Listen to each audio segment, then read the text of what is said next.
কখন হইতেছে? তোমার কয় মাসে পড়লো? মনে হয় সময় হয়ে আইছে। আজকে কারখানার ডাক্তার আপনার কাছে জিগামু কি কয়। হ্যাঁ তাই করো।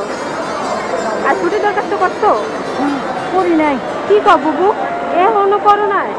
এই 3 মাস আগে ডাক্তার আপা কইছিল, কি যে কইছিল কিছু বুঝি নাই, সেইটাও জিগামু। তুমি আইজি ডাক্তার আপনারা জিগে কামটা করো। হ্যাঁ আজকে জিগামু। আরে আমি না এসে বসো। কেমন আছো তুমি? সামনে মাসে 3 তারিখে তোমার ডেট। তোমাকে কিন্তু আমি অনেক আগেই বলেছিলাম ছুটির দরখাস্ত করতে। নিশ্চয়ই করেছো? খুব ভালো করেছো, কারণ সময় তো চলে এসেছে। আপা না, আমি তো তখন ডিউটি থেকে আইলাম, আপনার কাছে আজকে দেখানোর কথা ছিল, এই জন্য আইলাম আপা। আর আপা আপনি জানি কি কইছিলেন বুঝি নাই, কেমনি কি করুন? বলো কি, তুমি এখনো ছুটির দরখাস্ত করোনি? খুব ভুল করেছো।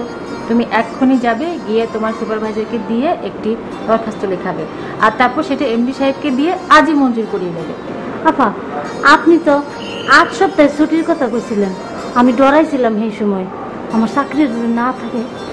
দুর্বোকা, চাকরি যাবে কেন? এটা তো সরকারি নিয়ম।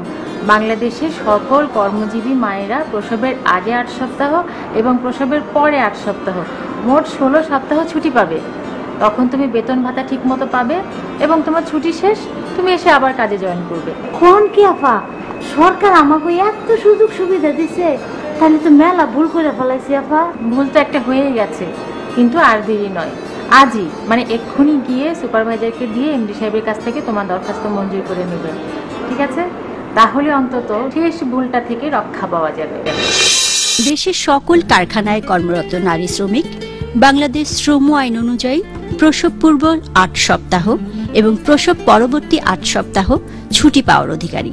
এজন্য সম্ভাব্য প্রসবের তারিখ হতে 2 মাস পূর্বেই কারখানা মালিকের বরাবর আবেদন করতে হবে। প্রসূতি কল্যাণ সুবিধার আওতায় দৈনিক, সাপ্তাহিক বা মাসিক যে ক্ষেত্রে যা প্রযোজ্য গড় মজুরি হারে সম্পূর্ণ মজুরি পাবেন। আসুন সবাই মিলে প্রসূতি নারী শ্রমিকদের প্রতি সম্মান প্রদর্শন সহ তাদের প্রাপ্য